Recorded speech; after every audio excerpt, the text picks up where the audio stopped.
Hello friends, പുതിയൊരു ക്ലാസ്സിലേക്ക് എല്ലാവർക്കും സ്വാഗതം. അപ്പോൾ ഇന്ന് നമ്മൾ ഡിസ്കസ് ചെയ്യുന്നത് കേട്ടറ്റ് കാറ്റഗറി 3 ഫിസിക്കൽ സയൻസിൻ്റെ ഫിസിക്സിലെ ഒരു ചാപ്റ്ററാണ്. വർക്ക് ആൻഡ് എനർജി എന്ന് പറയുന്ന ചാപ്റ്ററാണ് നമ്മൾ ഇന്ന് ഡിസ്കസ് ചെയ്യുന്നത്. അപ്പോൾ ദ ലേണിംഗ് ട്രാക്ക് എന്ന് പറയുന്ന നമ്മുടെ ചാനൽ ആദ്യമായിട്ട് കാണുന്നവർ സബ്സ്ക്രൈബ് ചെയ്യുക, ലൈക്ക് ചെയ്യുക, ഷെയർ ചെയ്യുക. അതുപോലെ നിങ്ങൾക്ക് ഈ ക്ലാസ് ഇഷ്ടമായാൽ എല്ലാവരും ലൈക്ക് ചെയ്യാനും ഷെയർ ചെയ്യാനും മറക്കരുത്. പിന്നെ നിങ്ങളുടെ നിർദ്ദേശങ്ങളൊക്കെ അറിയിക്കുക. അപ്പോൾ നമുക്ക് ഇന്നത്തെ ക്ലാസ്സിലേക്ക് പോകാം. വർക്ക് ആൻഡ് എനർജി എന്ന് പറയുന്ന ചാപ്റ്ററാണ്. അതിൽ വളരെ ഇമ്പോർട്ടൻ്റ് ആയ ക്വസ്റ്റ്യൻസും പിന്നെ കുറച്ച് പ്രോബ്ലംസും ഒക്കെ നമ്മൾ ഡിസ്കസ് ചെയ്യുന്നുണ്ട്. അപ്പോൾ മുഴുവനായിട്ട് ക്ലാസ് നിങ്ങൾ കണ്ടാലേ നിങ്ങൾക്ക് പ്രോബ്ലംസ് ഒക്കെ മനസ്സിലാവുള്ളൂ. അപ്പോൾ നമുക്ക് ക്ലാസ്സിലേക്ക് പോകാം. ആദ്യം തന്നെ നമ്മൾ ഈ എനർജി സോഴ്സസ് ആണ് നമ്മൾ ഡിസ്കസ് ചെയ്യുന്നത്. അപ്പോൾ എനർജി എന്ന് പറഞ്ഞാൽ എന്താണ്? The ability to do work, അല്ലെ? വർക്ക് ചെയ്യാനായിട്ടുള്ള ഒരു എബിലിറ്റിനെയാണ് നമ്മൾ എനർജി എന്ന് പറയുന്നത്. അപ്പോൾ എനർജിയുടെ സോഴ്സസ് എന്തൊക്കെയാണ്? രണ്ടായിട്ടും സോഴ്സസിനെ ഡിവൈഡ് ചെയ്യുന്നുണ്ട്. കൺവെൻഷണൽ സോഴ്സസും നോൺ കൺവെൻഷണൽ സോഴ്സസും. ഓക്കെ, ഇപ്പോൾ നമ്മുടെ സോഴ്സസ് ഓഫ് എനർജിനെ മെയിൻലി രണ്ടായിട്ട് ഡിവൈഡ് ചെയ്യുന്നു. Conventional sources and non conventional sources. അതിൽ കൺവെൻഷണൽ സോഴ്സസ് എന്ന് പറഞ്ഞാൽ അതിൽ വരുന്ന ഇതെന്തൊക്കെയാണ്? കൺവെൻഷണൽ സോഴ്സസിൽ വരുന്നത് കൊമേഴ്ഷ്യൽ സോഴ്സസ് എന്ന് പറഞ്ഞിട്ട് കോൾ, പെട്രോളിയം, ഇലക്ട്രിസിറ്റി, ഇത്രയും എന്താണ്? കൊമേഴ്ഷ്യൽ സോഴ്സസ് ആണ്. ഓക്കെ, കൺവെൻഷണൽ സോഴ്സസിൽ വരുന്ന കൊമേഴ്ഷ്യൽ ആയിട്ടുള്ള സോഴ്സസ് ആണ് കോൾ, പെട്രോളിയം, ഇലക്ട്രിസിറ്റി എന്ന് പറയുന്നത്. അതുപോലെ നോൺ കൺവെൻഷണൽ സോഴ്സസ് ആണ് ഫയർവുഡ്, ഡ്രൈഡ് ഡഗ്, സ്ട്രോ. ഇതെല്ലാം എന്താണ്? നോൺ കൊമേഴ്ഷ്യൽ സോഴ്സസ് ആണ്. അതുപോലെ ഇതിന് നമ്മൾ നോൺ റിന്യൂവബിൾ എനർജി സോഴ്സസ് എന്നാണ് പറയുന്നത്. ഓക്കെ, ഇതെല്ലാം എന്താണ്? നോൺ റിന്യൂവബിൾ ആണ്. ഓക്കെ, അപ്പോൾ കൺവെൻഷണൽ സോഴ്സസിൽ തന്നെ നമ്മൾ കൊമേഴ്ഷ്യൽ സോഴ്സ് എന്നും പറഞ്ഞ് നോൺ കൊമേഴ്ഷ്യൽ സോഴ്സസ് എന്ന് പറഞ്ഞ് ഡിവൈഡ് ചെയ്യുന്നുണ്ട്. കൊമേഴ്ഷ്യൽ സോഴ്സസിൽ നമുക്ക് മെയിൻ ആയിട്ട് പഠിക്കാനുള്ളത് കോൾ, പെട്രോളിയം, ഇലക്ട്രിസിറ്റി ഒക്കെയാണ് വരുന്നത്. ഓക്കെ, കൊമേഴ്ഷ്യൽ സോഴ്സസിൽ വരുന്നത് കോൾ, പെട്രോളിയം, ഇലക്ട്രിസിറ്റി, അത് ഓർത്തിരിക്കുക. നോൺ കൊമേഴ്ഷ്യൽ സോഴ്സ് എന്ന് പറഞ്ഞു വരുന്നത് ഫയർവുഡ്, ഡ്രൈഡ് ഡഗ്, സ്ട്രോ, അതൊക്കെയാണ്. അപ്പോൾ നമ്മളോട് ചിലപ്പോൾ ചോദിക്കാം ഏതാണ് തന്നിരിക്കുന്നതിൽ ഏതാണ് കൺവെൻഷണൽ സോഴ്സിന് എക്സാമ്പിൾ ഏതാണെന്ന് ചോദിക്കാം. ഓക്കെ, അപ്പോൾ ഈ കൺവെൻഷണൽ സോഴ്സസ് എന്ന് പറഞ്ഞാൽ നോൺ റിന്യൂവബിൾ ആയിട്ടുള്ള എനർജി സോഴ്സസ് ആണെന്ന് ഓർത്തിരിക്കുക.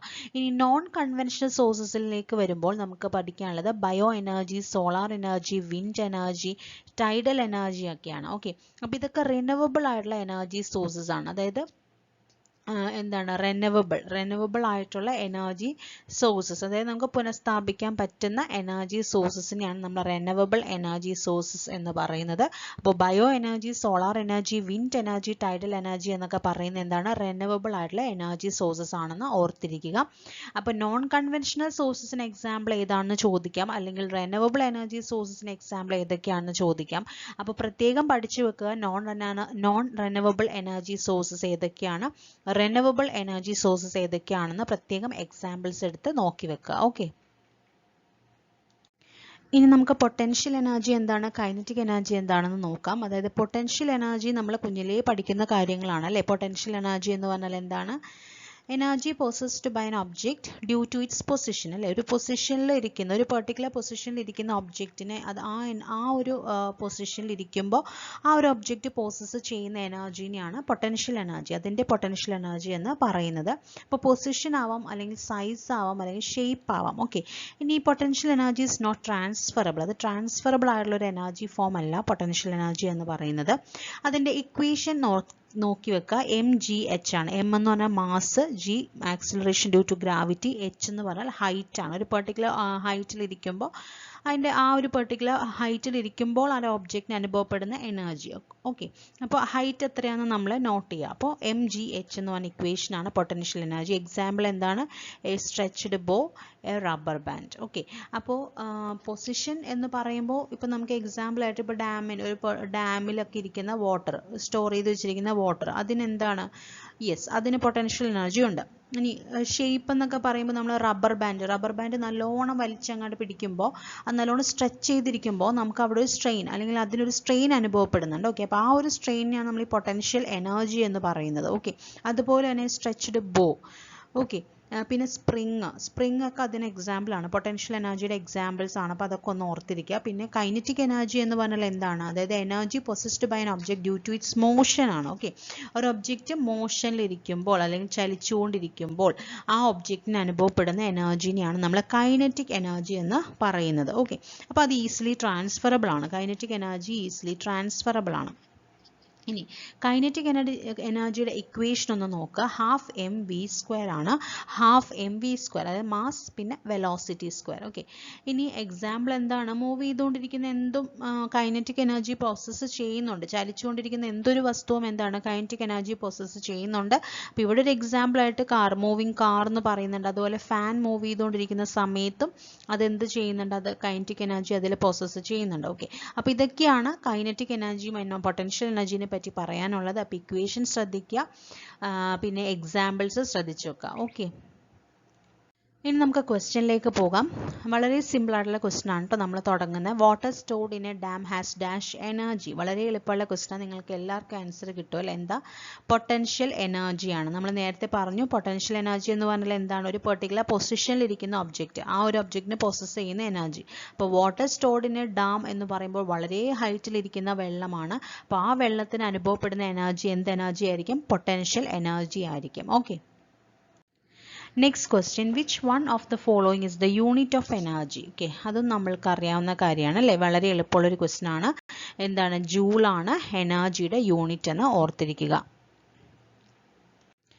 Next question, which of the following electrical energy is converted to mechanical energy? Okay, in which of the following, അപ്പോൾ ഏതിലാണ് ഇലക്ട്രിക്കൽ എനർജി മെക്കാനിക്കൽ എനർജി ആയിട്ട് കൺവേർട്ട് ചെയ്യുന്നത്? അതിനൊരു എക്സാമ്പിൾ സെലക്ട് ചെയ്യാനാണ് പറഞ്ഞിരിക്കുന്നത്. ഓക്കെ, അപ്പോൾ ഇലക്ട്രിക്കൽ എനർജി കൺവേർട്ട് ചെയ്ത് മെക്കാനിക്കൽ എനർജി ആവുന്ന ഒരു ഉപകരണം ഏതാണ് നമ്മുടെ വീട്ടിൽ യൂസ് ചെയ്യുന്നത്? ഇപ്പോൾ ഇലക്ട്രിക് ബൾബ് എന്ന് പറയുമ്പോൾ എന്താണ്? അതായത് electrical energy is converted to light energy and heat എനർജിയാണ് ഇലക്ട്രിക്കൽ ബൾബിൽ വരുന്നത് അല്ലേ, അവിടെ മെക്കാനിക്കൽ എനർജി വരുന്നില്ല. ഓക്കെ, ഇനി ഇലക്ട്രിക് ഫാനിലാണെങ്കിൽ നമുക്കറിയാം electrical energy is converted to mechanical എനർജിയാണ് അല്ലേ, ഫാൻ കിടന്ന് കറങ്ങുന്നു, അപ്പോൾ അവിടെ എന്താ? മെക്കാനിക്കൽ എനർജി ഉണ്ടാവുന്നുണ്ട്. അപ്പോൾ electrical energy is converted to mechanical energy in electric fan ആണ്. അപ്പോൾ ആൻസർ എന്താണ്?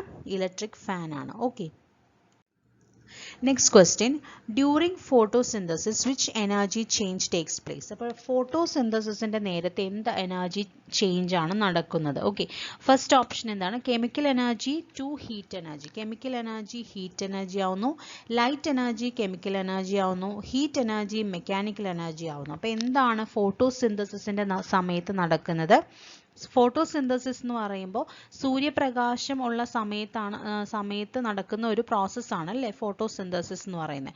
അപ്പോൾ തീർച്ചയായും അവിടെ എന്തായിരിക്കും? ലൈറ്റ് എനർജിയാണ്. അതായത് സൂര്യനിൽ നിന്നുള്ള ആ ചൂടും അതിൻ്റെ ആ കാര്യങ്ങളൊക്കെ യൂസ് ചെയ്തിട്ടാണ് പ്ലാന്റ്സ് എന്ത് ചെയ്യുന്നത്? ഫുഡ് ഉണ്ടാക്കുന്നത്. ആ ഒരു പ്രോസസ്സിനെയാണല്ലോ ഫോട്ടോസിന്തസിസ് എന്ന് പറയുന്നത്.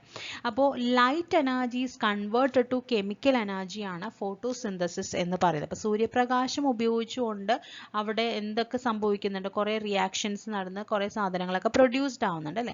അപ്പോൾ light energy is converted to chemical എനർജിയാണ് ഫോട്ടോസിന്തസിസിന്റെ നേരത്ത് നടക്കുന്ന എനർജി ചേഞ്ച് എന്ന് പറയുന്നത്. അപ്പോൾ ആൻസർ എന്താണ്? Option B, light energy to chemical energy. Okay, next question, in which of the following heat energy obtained by burning coil is converted in to electrical energy? അപ്പോൾ എവിടെയാണ് ഹീറ്റ് എനർജി, അതായത് നമ്മുടെ call burn ചെയ്തുകൊണ്ട് വരുന്ന heat എനർജീനെ electrical energy ആയിട്ട് convert ചെയ്യുന്നത് എവിടെയാണ്? യെസ്, നമുക്കറിയാം. കറക്റ്റ് ഓപ്ഷൻ നമ്മൾ കുത്തുമല്ലേ, ഏതാണ്? തെർമൽ പവർ സ്റ്റേഷനിലാണ്. ഓക്കെ, തെർമൽ പവർ സ്റ്റേഷനിലാണ് ഈ കോൾ ബേൺ ചെയ്തുകൊണ്ടുണ്ടാകുന്ന ഹീറ്റ് എനർജിനെ ഇലക്ട്രിക്കൽ എനർജി ആയിട്ട് യൂസ് ചെയ്യുന്നത് അല്ലെങ്കിൽ കൺവേർട്ട് ചെയ്യുന്നത് എവിടെയാണ്? തെർമൽ പവർ സ്റ്റേഷനിലാണെന്ന് ഓർത്തിരിക്കുക. Next question, heat is a form of energy. This was discovered by, ഇപ്പോൾ heat is a form of energy ആണ്. അപ്പോൾ അത് ഡിസ്കവർ ചെയ്തത് ആരാണ്? യെസ്, ജെയിംസ് പ്രെസ്കോട്ട് ജൂൾ എന്ന് പറഞ്ഞ സയന്റിസ്റ്റ് ആണ്. Heat is a form of energy അത് ഡിസ്കവർ ചെയ്തത് James Prescott joule. Okay, calculate the kinetic energy of A mass 100 gram. Okay, 100 gram mass ഉള്ള ഒബ്ജക്റ്റിൻ്റെ കൈനറ്റിക് എനർജി കണ്ടുപിടിക്കുക. അതിൻ്റെ മൊമെൻറ്റം തന്നിരിക്കുന്നത് 30 kg/s ആണ്. ഓക്കെ, അപ്പോൾ കൈനറ്റിക് എനർജി നമുക്ക് കണ്ടുപിടിക്കണം. മൊമെൻറ്റം ആണ് തന്നിരിക്കുന്നത്, മൊമെൻറ്റവും മാസും തന്നിരിക്കുന്നു. അപ്പോൾ എന്താണ് മൊമെൻറ്റം കൈനറ്റിക് എനർജി റിലേഷൻ നമ്മൾ പഠിച്ചിട്ടുണ്ട് അല്ലേ? എന്താണ് റിലേഷൻ? p²/2m ആണ്. എങ്ങനെയാണ് ആ ഒരു റിലേഷനിലേക്ക് നമ്മൾ എത്തിച്ചേരുന്നത്? ഒരു ചെറിയ ഡെറിവേഷനിലൂടെയാണ് അല്ലേ? അതായത് നമുക്ക് മൊമെൻറ്റത്തിന് നമ്മൾ എങ്ങനെയാണ് എഴുതുന്നത്? മാസ് ഇൻറ്റു വെലോസിറ്റി ആണ് മൊമെൻറ്റം അല്ലേ? മൊമെൻറ്റം എന്ന് പറയുന്ന ഒരു ഒബ്ജക്റ്റിൻ്റെ മൊമെൻറ്റം നമ്മൾ കണ്ടുപിടിക്കുന്നത് ആ ഒബ്ജക്റ്റിൻ്റെ മാസ് ഇൻറ്റു വെലോസിറ്റി ചെയ്യുമ്പോഴാണ്. ഓക്കെ, അപ്പോൾ അതിൽ നിന്ന് വെലോസിറ്റിക്ക് ഒരു എക്സ്പ്രഷൻ നമുക്ക് കിട്ടും. എന്താണ്? മൊമെൻറ്റം ബൈ മാസ് എന്ന് നമുക്ക് എഴുതാം അല്ലേ? Velocity is equal to momentum by mass. ഇനി നമ്മുടെ കൈനറ്റിക് എനർജിയുടെ മെയിൻ ഇക്വേഷൻ എന്താണ്? Kinetic energy is equal to 12mv² അല്ലേ? 12mv².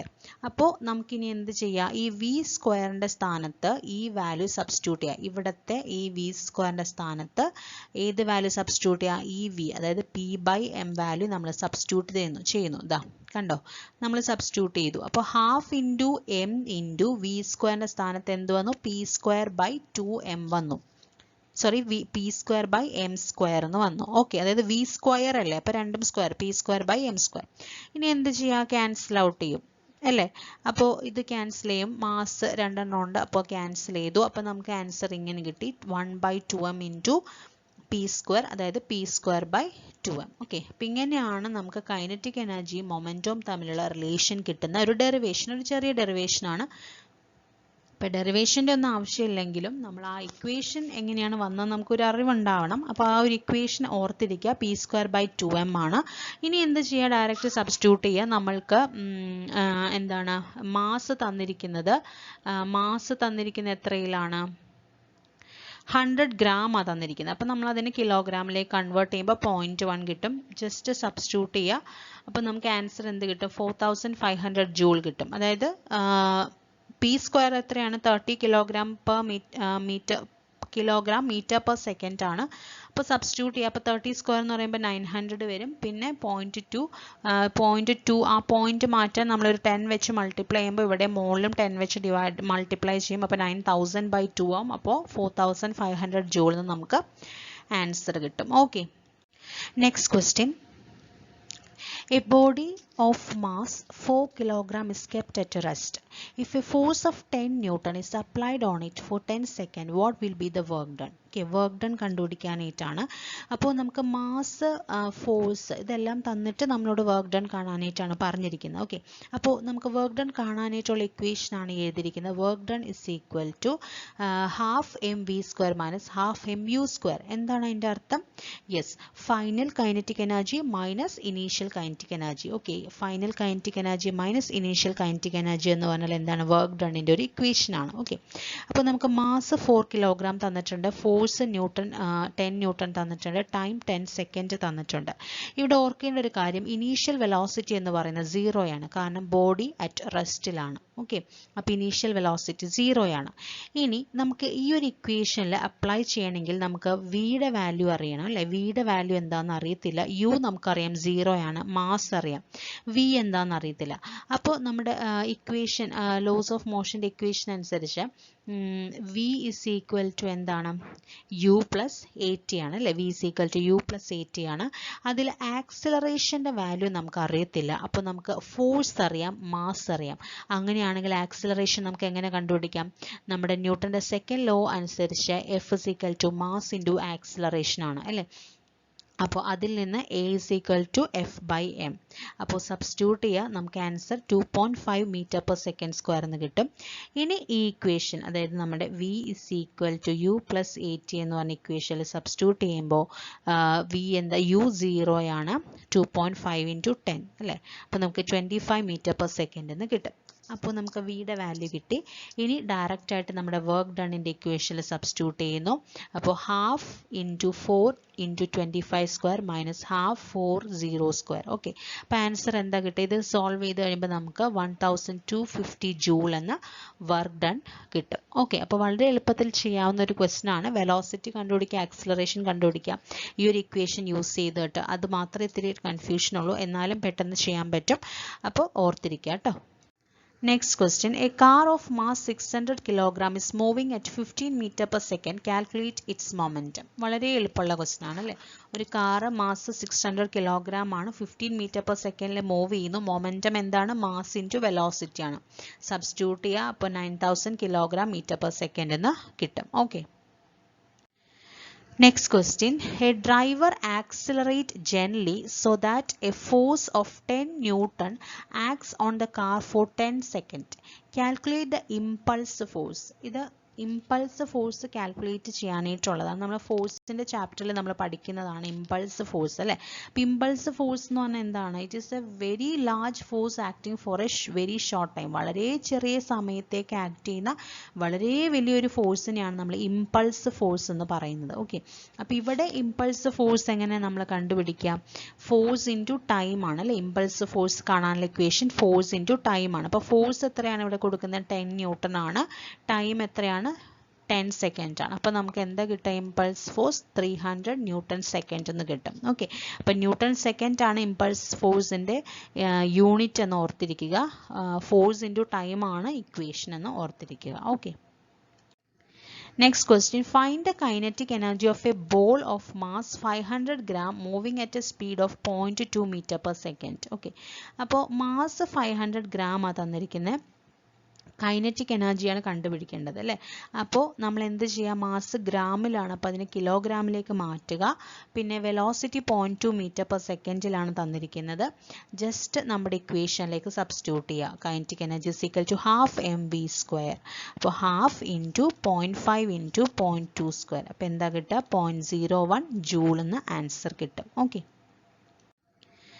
A man carrying a sack of 25 kilogram climbs up to a height of 10 meter in 50 seconds.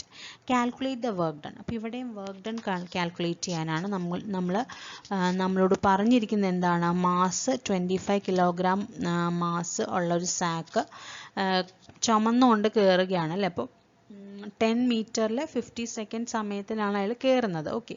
അപ്പോൾ work ഡണ്ണിൻ്റെ equation എന്താണ്? Force into ആ distance ആണ്.